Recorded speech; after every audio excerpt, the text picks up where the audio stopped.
Hello everyone and welcome to Action RPG Build Guide Edition. Today I'm ready to drop on you my brand new Skeleton Warrior Witch for Path of Exile 2. Of course, clearing all content. If you are a fan of massive armies with just minions running all over the place, this is going to be the build for you. As always, I will cover every single facet of the build. Everything is timestamped in the description below if you need to bounce around. Let's not waste any time and jump right into this. Starting off with some gameplay. Now what you're looking at right now is my full Skeleton Warrior build. We have 16 warriors, 5 snipers, and 2 clerics. So like I said in the intro, if you're a fan of massive armies, this might be the build for you. And this is a fully juiced tier 15 map. So that's max modifiers, Vald T15. And I mean, we literally just walk through this map. We are still using double curses. I'm using skeletal warriors. I'm using snipers. I'm using clerics. We're using double offerings. And I mean, the build does very, very well. We are systematically moving through every minion to see what they are capable of in Endgame. And when you're talking about single target on this build, which I will show you in a little bit, there is so many skeletal warriors that they do surround the enemies and bosses, which means they're all not doing damage, but as one layer dies, the next one is ready to go. And they just swarm everything. On these kind of narrow corridors like this, yes, you kind of got to traverse them through. I usually just spam gas arrow from my snipers, which tears everything up in the narrow corridors, and then they all die. Like I said, we're using double offerings here as well. So bone offering and pain offering to boost up the minions. I've also switched up the passive tree and the gear for this build a little bit. So we no longer are spec'd into damage recouped as mana. We are now fully spec'd into just maximum mana and mana regen. And at time of recording, we are almost at 700 mana per second on our regen and almost 4,800 total max mana. So we got a lot of mana to work with for mind over matter. And as you can see, the skeleton warriors just swarm everything and everything on the screen dies. This is a fully juiced up T15 map. Absolutely no problem with it. But normally when you have a build like this, it's like, okay, Aaron, this is great, but how does it actually do against single targets? So what I'm going to do right now is I'm going to show you a juiced up map boss, and then I will show you a citadel boss. We are now in the Gothic City, and you see the map boss literally just getting obliterated. There is the modifiers on the right. This is a T20. Yes, T20 map boss, just demolished. Let me show you Citadel. I smell your blood, and I am ravenous, chilling frost.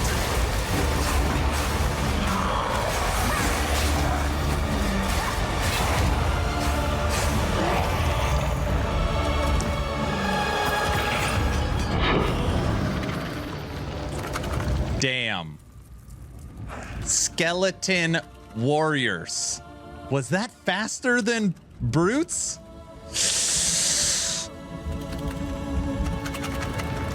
And you didn't even have to deal with the mist phase. I did not have to deal with the mist phase. So now let's break down the skills and I'll go through them one at a time. For my scepter, I have discipline on it right now. It's actually not ideal. What you would want is malice or summon skeletal warrior, but nevertheless on here we are using clarity for boosted mana regen.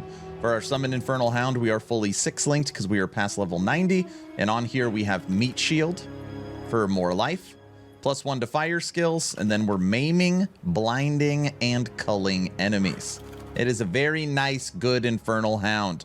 For Summon Skeletal Warrior, our damage dealers, we are using Brutality for 35% multiplicative damage, Heft for 30% multiplicative damage, Heavy Swing for 35% multiplicative damage, and Feeding Frenzy for 30% multiplicative damage. Now, if you had this fully 6-linked, I would actually take Tempo out here and I would give them an increased 25% attack speed. But since we don't, we have moved that into Skeletal Sniper. And if you do that, what you want to put here is Fork. Now, for skeleton snipers, these are set up in the support position, and what these are going to be doing is ripping armor off of enemies, so your skeleton warriors do that much more damage. We're giving them a 50% poison chance. We are having it where poison applied by the supported skills breaks armor. We are further breaking the armor with physical damage. We have scatter shot, and we are using tempo. Again, fork if that goes over to skeleton warrior. And just know that I use their skill gas arrow all the time. It does big damage to bosses, and when you're in narrow corridors, you can use it to clear packs so you can move your minions through. Moving down to our support skeletal cleric. On here we currently have 2, and by the way, skeleton warriors 16, snipers 5, and clerics 2. We are using arcane tempo for more cast speed, ingenuity for more cooldown recovery, last gasp so they stay alive after dying, and +1 to minion mastery, bringing them to level 30. We are spec'd into double offerings, pain offering and bone offering. For pain offering, we have font of rage for raging our minions. We have expanse so that it covers more of area, persistence so it stays up longer, and elemental army, which is going to give 30% to elemental resistances. For bone offering, we are using font of blood and font of mana, which is going to boost health and mana regen. And then we have execute for multiplicative damage when the offering is up and you are fighting enemies at low health. When it comes to our curses, we are using blasphemy to make enfeeble a green ring around you. And on there, we have magnified effect for supported skills deal more area, and ritualistic curse, which again, more area. For our actual spam skill, that is our vulnerability curse. And on here, we have heightened curse effect, so it supports it more. Hex bloom, so it has a chance to spread. Demolisher, so it breaks more armor. And spell cascade, which gives 2 extra rings around it. Those are the skills. So now let's break down the passives. The time of recording, I am level 92. As you know, we are a witch and we are a ritualist. Now, for the first 2 points when you ascend, you want to get your loyal hellhound, and that is a permanent minion. It's going to give you damage reduction and doesn't cost any spirit. Very, very good. You're then going to come to the left and get altered flesh. The first resistance you want to max out is fire, because 20% of cold and lightning is taken as fire.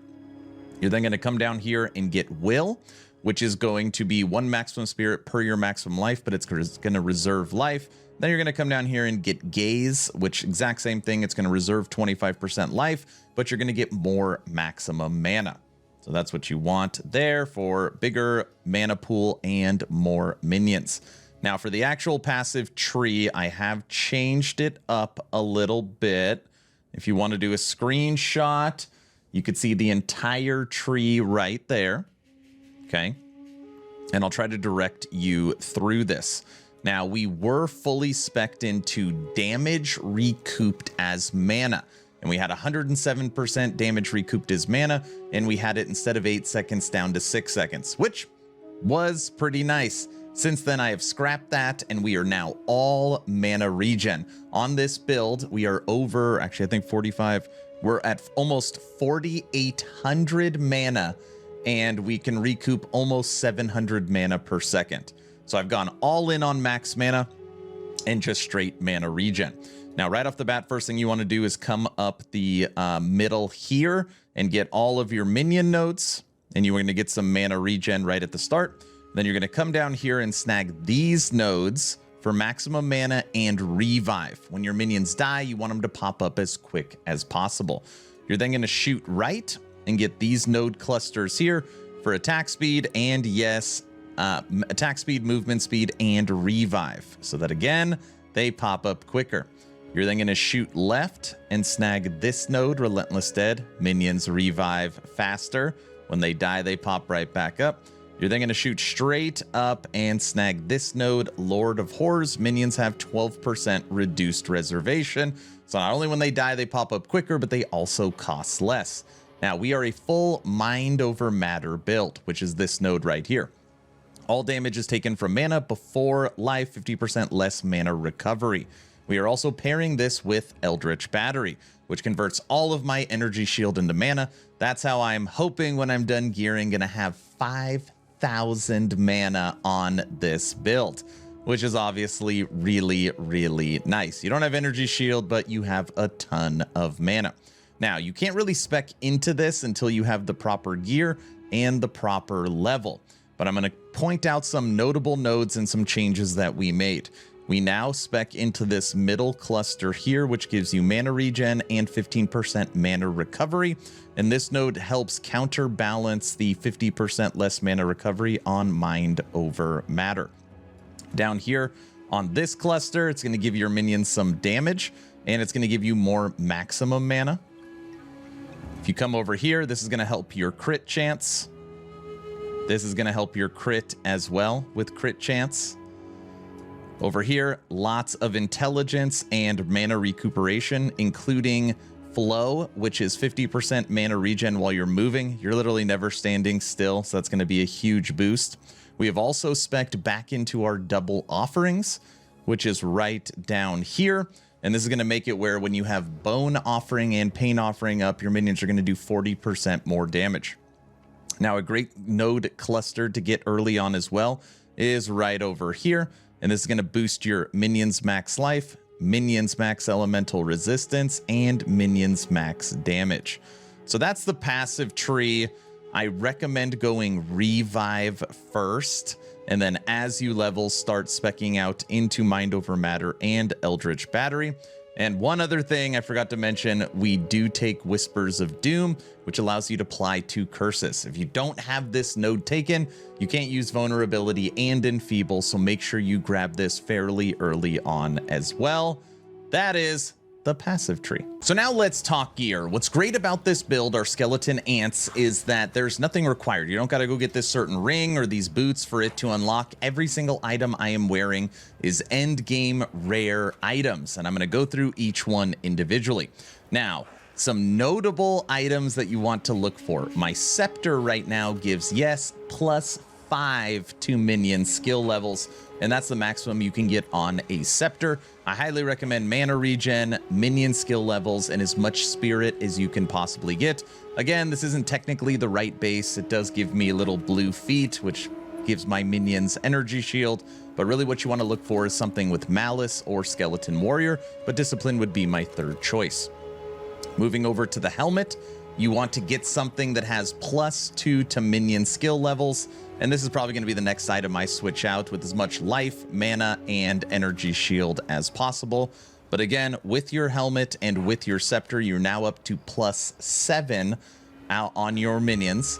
And then to close that out, you have your amulet. And I really like my amulet. It's got mana regen on it, and it's got maximum mana spirit, but more importantly, it's got +3 to minion skills, which means my amulet, my helmet, and my scepter right now give me +10 to minion skills, which is absolutely huge. It is massive boost to your army. Now, you can use a shield or a focus. This, me being fully into mana, I am using a focus, and this is 355 energy shield with max mana, int fire, and regen. For my boots, we are using movement speed, energy shield, max life, and then the resistances you need. Belt, max life, max mana, +1 to charm slot, and then I've got some strength attribute and cold res. Gloves, energy shield, max life, max mana, rarity, and then I've got dex and cold res. For the body armor, 622 energy shield, spirit. Spirit you can get on a chest, very notable stat, with int and lightning res. And then for my rings, max life, max mana, int fire, mana regen. Ring, max life, max mana, int fire, mana regen. And this ring is unbelievable. 264 to mana with a 94% mana regen. It's also got 24 to int, 31 to fire, and 118 to life. I think this is probably my favorite item that I am currently wearing, but that is the gear. All right, everyone, that's the build guide. What do you think of my new Skeleton Warrior Ant build? Is there anything I missed? Is there anything I can do to take this to the next level? Let me know your thoughts in the comment section below. Please like, share, and subscribe, of course, only if you think I've earned it. Check out the Discord, almost 4,500 members. We do a game giveaway or merch giveaway every 2 weeks for just being a member of the community. We cover all things action, RPG. We also do game nights, movie nights. All the community events are through the Discord. Last but not least, best way to support is Patreon. It's the first link in the description. I'm done.